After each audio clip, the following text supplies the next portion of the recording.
Welcome back to channel mother and child world Jenny എന്ന് പറഞ്ഞ നമ്മുടെ സ്വന്തം ഫാമിലിയുടെ മറ്റൊരു എപ്പിസോഡിലേക്ക് എല്ലാവർക്കും വീണ്ടും ഹൃദയം നിറഞ്ഞ സ്വാഗതം. ഇന്നത്തെ നമ്മുടെ വീഡിയോയുടെ മെയിൻ ടോപ്പിക് ഫീറ്റൽ ഹാർട്ട് ബീറ്റിനെ പറ്റിയാണ്. നമ്മുടെ പ്രഗ്നൻസിയിലുള്ള കുഞ്ഞിന്റെ ഹാർട്ട് ബീറ്റ് എത്ര വീക്ക് ആകുമ്പോഴാണ് സ്റ്റാർട്ട് ആകുന്നത്? കുഞ്ഞിന്റെ നോർമൽ ഹാർട്ട് ബീറ്റ് എത്രയാകണം? കുഞ്ഞിന്റെ ഹാർട്ട് ബീറ്റ് നോക്കി കുഞ്ഞ് ആണാണോ പെണ്ണാണോ എന്ന് പറയാൻ കഴിയുമോ? ഇതിന്റെ പുറകിലുള്ള സയന്റിഫിക് എവിഡൻസ് എന്തൊക്കെയാണ്? പിന്നെ കുഞ്ഞിന്റെ ഹാർട്ട് ബീറ്റ് ഒരു സ്പെസിഫിക് വീക്ക് ആയിട്ടും വന്നിട്ടില്ല എങ്കിൽ അതിന്റെ കാരണങ്ങൾ എന്തൊക്കെയാകാം? ഇങ്ങനത്തെ സിറ്റുവേഷനിൽ നമ്മൾ എന്താണ് ചെയ്യേണ്ടത്? ചില സ്പെസിഫിക് കണ്ടീഷൻസിൽ ഫീറ്റൽ ഹാർട്ട് ബീറ്റ് അൾട്രാസൗണ്ടിൽ കാണാതാകുമ്പോൾ ആ പ്രഗ്നൻസി ഫെയിൽഡ് ആകാനും മിസ്ഡ് അബോർഷൻ ആകാനും സാധ്യതയുണ്ട്. ആ കണ്ടീഷൻസ് എന്തൊക്കെയാണെന്നും പിന്നെ ഒരുപാട് പേര് ഡൗട്ടായിട്ട് ചോദിക്കുന്ന ഒരു കാര്യമാണ്, ആദ്യത്തെ അൾട്രാസൗണ്ടിൽ ഹാർട്ട് ബീറ്റ് കാണാഞ്ഞപ്പം ഒരു 2 ആഴ്ച വെയിറ്റ് ചെയ്ത് പിന്നീട് സോണോഗ്രഫി എടുത്ത് നോക്കാൻ ഡോക്ടർ അഡ്വൈസ് ചെയ്തു.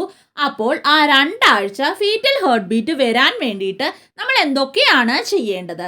എന്തൊക്കെ പ്രിക്വേഷൻസ് ആണ് നമ്മൾ എടുക്കേണ്ടത്? അപ്പോൾ ആ ഒരു കാര്യം കൂടി നമ്മൾ ഈ വീഡിയോയിൽ കവർ ചെയ്യുന്നുണ്ട്. അപ്പം നിങ്ങളുടെ ഓരോ മൈന്യൂട്ട് ആയിട്ടുള്ള ഡൗട്ടിന്റെ ആൻസറും നിങ്ങൾക്ക് ഈ വീഡിയോയിൽ ലഭിക്കും.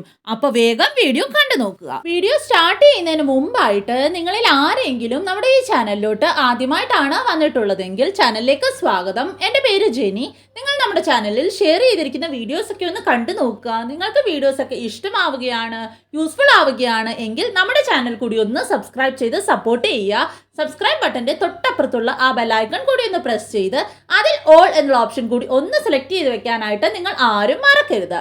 അപ്പോൾ ഇനിയും ഒട്ടും തന്നെ ഡിലേ ഇല്ലാതെ വേഗം വീഡിയോ സ്റ്റാർട്ട് ചെയ്യാം.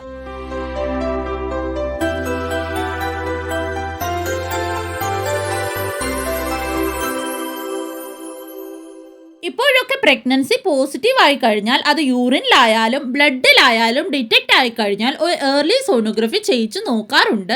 നമ്മുടെ പ്രഗ്നൻസി പോസിറ്റീവ് ആണെന്ന് നമുക്ക് മനസ്സിലാകുമ്പോൾ തന്നെ നമ്മൾ ഏകദേശം 4 വീക്ക് പ്രഗ്നൻ്റ് ആയിരിക്കും.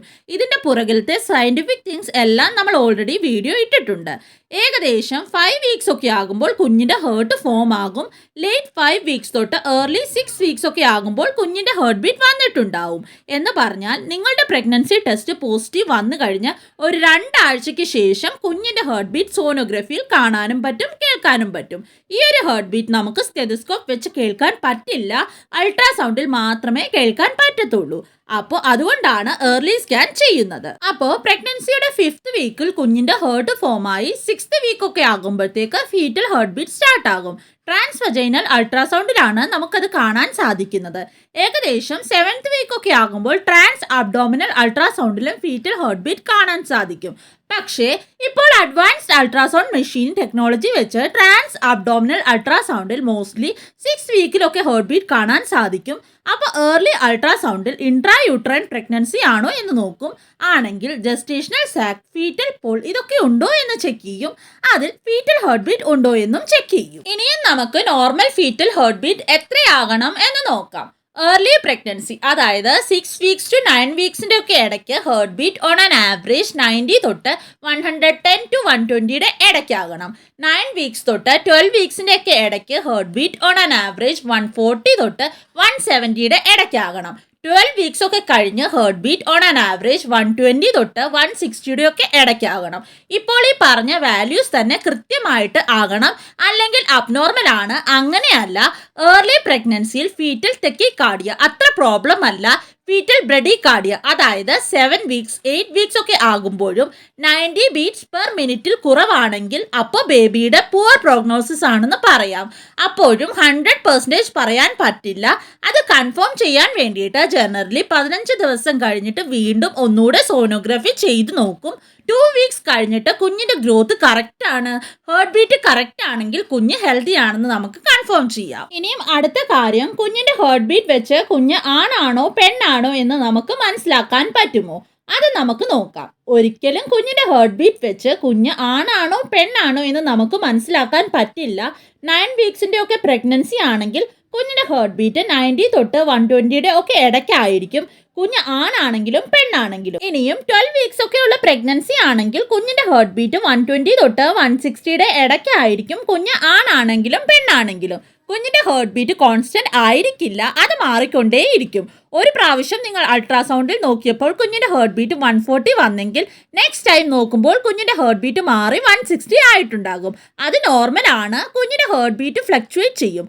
അപ്പോൾ ഗൈഡ് ലൈൻ വെച്ചാണ് നമ്മൾ നോർമൽ ആണോ അബ്നോർമൽ ആണോ എന്ന് മനസ്സിലാക്കേണ്ടത്. ഇനിയും നമുക്ക് പ്രഗ്നൻസിയുടെ ടൈം ലൈൻ എങ്ങനെയാണെന്ന് നോക്കാം. പ്രഗ്നൻസിയുടെ ടൈം ലൈൻ നോക്കുവാണെങ്കിൽ ഏറ്റവും ആദ്യം നമുക്ക് പ്രഗ്നൻസിയിൽ 4 വീക്സിൽ ജസ്റ്റേഷണൽ സാക്ക് കാണാൻ സാധിക്കും. ജസ്റ്റേഷണൽ സാക്ക് ഏകദേശം 3 to 5 mm ആയിരിക്കും. അപ്പോൾ പീരീഡ്സ് മിസ് ആകുമ്പോൾ, അതായത് 4 വീക്സ് ഒക്കെ ആകുമ്പോൾ ജസ്റ്റേഷണൽ സാക്ക് കാണാൻ സാധിക്കും. ഇനിയും IVF-ലാണെങ്കിൽ എംബ്രിയോ ട്രാൻസ്ഫർ കഴിഞ്ഞിട്ട് ഇംപ്ലാന്റേഷൻ നടന്നു കഴിഞ്ഞ 1 ആഴ്ചയ്ക്ക് ശേഷം ജസ്റ്റേഷണൽ സാക്ക് കാണാൻ സാധിക്കും. നെക്സ്റ്റ് യോഗ് സാക്ക് കാണാൻ പറ്റും. യോഗ് സാക്ക് ജസ്റ്റേഷണൽ സാക്കിന്റെ അകത്ത് സർക്കുലർ സ്ട്രക്ചർ ആയിട്ടാണ് കാണാൻ സാധിക്കുന്നത്. കൂടുതലും കേസസിൽ 5 to 6 വീക്സ് ഒക്കെ ആകുമ്പോൾ യോഗ് സാക്ക് വന്നിട്ടുണ്ടാകും. അതിനുശേഷം എംബ്രിയോ കാണാൻ സാധിക്കും. അതും 5 to 6 വീക്സ് ഒക്കെ ആകുമ്പോൾ കാണാൻ സാധിക്കും. എംബ്രിയോ 5 mm ഒക്കെ ആകുമ്പോൾ ഹേർട്ട് ബീറ്റ് കാണാൻ സാധിക്കും. അപ്പോൾ ചില കേസസിൽ embryo, gestational sac, yoga sac മൂന്നും കാണാൻ പറ്റും. എംബ്രിയോയുടെ സൈസ് 7 mm കൂടുതൽ ആയിരിക്കും. അപ്പോഴും ഹേർട്ട് ബീറ്റ് ഇല്ല എങ്കിൽ അപ്പോൾ പ്രഗ്നൻസി അബ്നോർമൽ ആകാൻ സാധ്യതയുണ്ട്.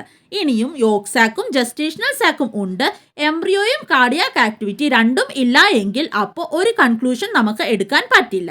അങ്ങനത്തെ കേസസിൽ 2 ആഴ്ചയ്ക്ക് ശേഷം വീണ്ടും സോനോഗ്രഫി ചെയ്തു നോക്കേണ്ടതായിട്ട് വരാറുണ്ട്.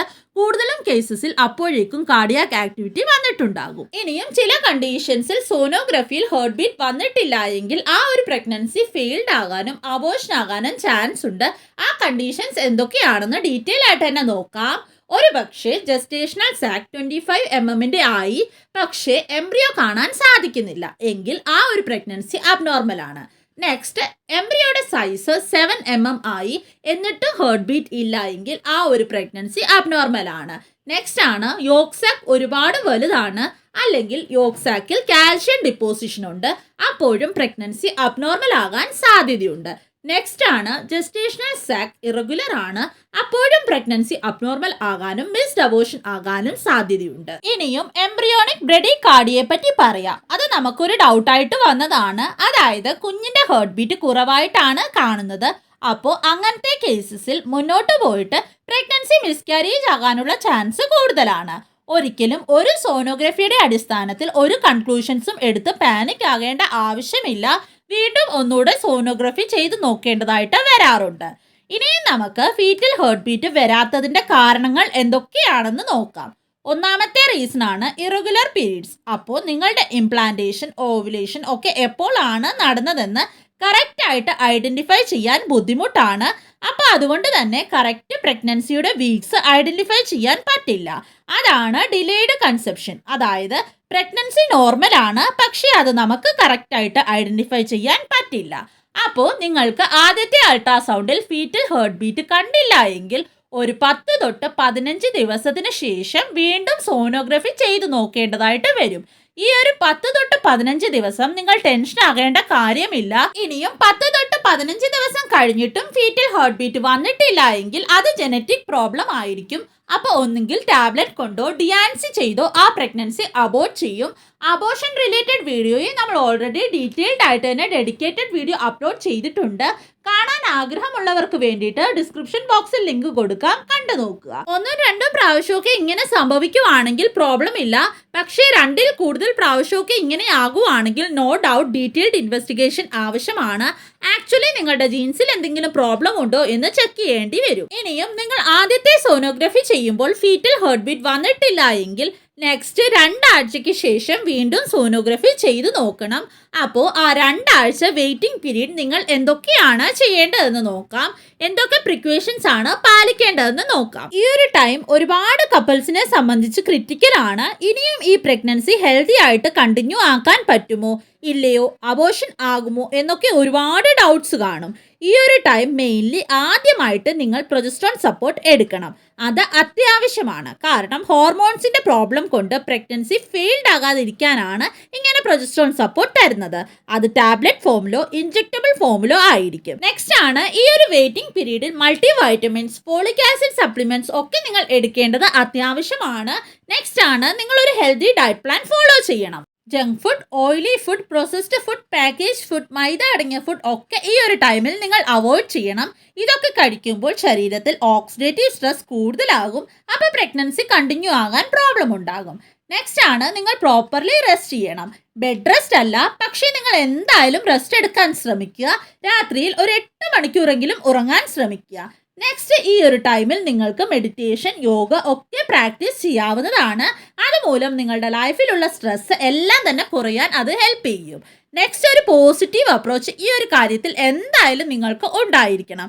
എന്തായാലും ഒരു 2 ആഴ്ച പോസിറ്റിവിറ്റിയോടെ തന്നെ വെയിറ്റ് ചെയ്യുക. നിങ്ങളുടെ ഡിലേഡ് കൺസെപ്ഷന്റെ കേസ് ആണെങ്കിൽ തീർച്ചയായിട്ടും ഒരു 2 ആഴ്ചയ്ക്ക് ശേഷം നിങ്ങൾ സ്കാൻ ചെയ്യുമ്പോൾ എന്തായാലും കാർഡിയാക് ആക്ടിവിറ്റി വന്നിട്ടുണ്ടാകും. അപ്പോൾ ഇന്നത്തെ വീഡിയോ ഇത്രയേ ഉള്ളൂ. ഈ ഒരു വീഡിയോ നിങ്ങൾക്ക് യൂസ്ഫുൾ ആയി കാണുമെന്ന് പ്രതീക്ഷിക്കുന്നു. ഈ ഒരു വീഡിയോ റിലേറ്റഡോ വേറെ ഏതെങ്കിലും ഒരു ടോപ്പിക് റിലേറ്റഡോ ഇനിയും നിങ്ങളിൽ ആർക്കെങ്കിലും എന്തെങ്കിലും ഡൗട്ടോ മറ്റ് കൺഫ്യൂഷൻസോ ഉണ്ടെങ്കിൽ തീർച്ചയായിട്ടും നിങ്ങൾക്ക് കമന്റ് ചെയ്ത് ചോദിക്കാവുന്നതാണ്. പേഴ്സണലി നിങ്ങൾക്ക് എന്തെങ്കിലും ചോദിക്കാനുണ്ടെങ്കിൽ നമ്മുടെ ഫേസ്ബുക്ക് പേജിലൂടെയോ ഇൻസ്റ്റഗ്രാം പേജിലൂടെയോ മെയിലിലൂടെയോ നിങ്ങൾക്ക് ചോദിക്കാവുന്നതാണ്. തീർച്ചയായിട്ടും എല്ലായിടത്തും എല്ലാ നേരവും നിങ്ങൾക്ക് റിപ്ലൈ ലഭിക്കുന്നതായിരിക്കും. നിങ്ങൾക്ക് എന്തെങ്കിലും ടോപ്പിക്ക് പ്രത്യേകമായിട്ട് വീഡിയോ ആയിട്ട് ചെയ്ത് കാണണം എന്ന് ആഗ്രഹമുണ്ടെങ്കിൽ അതും കമൻറ്റ് ചെയ്യുക. തീർച്ചയായിട്ടും എത്രയും വേഗം തന്നെ വീഡിയോ ആക്കി ചെയ്യുന്നതായിരിക്കും. അപ്പോൾ ഈ വീഡിയോ നിങ്ങൾക്ക് യൂസ്ഫുൾ ആയിട്ടുണ്ട് എങ്കിൽ തീർച്ചയായിട്ടും നിങ്ങളുടെ മറ്റുള്ള ഫ്രണ്ട്സിലേക്കും കൂടി ഈ വീഡിയോ ഒന്ന് മാക്സിമം നിങ്ങൾ ഷെയർ ചെയ്ത് കൊടുക്കുക. അതുപോലെ തന്നെ നമ്മുടെ വീഡിയോ ഒന്ന് ലൈക്ക് ചെയ്യുക. നമ്മുടെ ചാനൽ നിങ്ങൾ ഇതുവരെയും സബ്സ്ക്രൈബ് ചെയ്തിട്ടില്ല എങ്കിൽ നമ്മുടെ ചാനൽ നിങ്ങൾക്ക് യൂസ്ഫുൾ ആകുന്നുണ്ട് എങ്കിൽ തീർച്ചയായിട്ടും നമ്മുടെ ചാനൽ ഒന്ന് സബ്സ്ക്രൈബ് ചെയ്ത് റെഗുലർ അപ്ഡേറ്റ്സിനായിട്ട് ബെല്ലൈക്കൺ കൂടി ഒന്ന് പ്രസ് ചെയ്ത് അതിൽ ഓൾ എന്നുള്ള ഓപ്ഷൻ കൂടി ഒന്ന് എനേബിൾ ചെയ്ത് വെക്കാനായിട്ട് നിങ്ങൾ ആരും മറക്കരുത്. അപ്പോൾ മാത്രമാണ് നമ്മൾ ഡെയിലി ഇൻഫോർമേറ്റീവ് ആയിട്ടുള്ള വീഡിയോസ് അപ്ലോഡ് ചെയ്യുമ്പോൾ അതിൻ്റെ നോട്ടിഫിക്കേഷൻസ് നിങ്ങൾക്ക് മുടങ്ങാതെ ലഭിക്കത്തുള്ളൂ. അപ്പോൾ ഇനിയും അടുത്തൊരു ഇൻഫോർമേറ്റീവ് വീഡിയോയുമായിട്ട് നമുക്ക് ഉടനെ തന്നെ കാണാം. അതുവരേക്കും stay tuned. It's me Jenny signing off. Take care and goodbye. God bless you dears.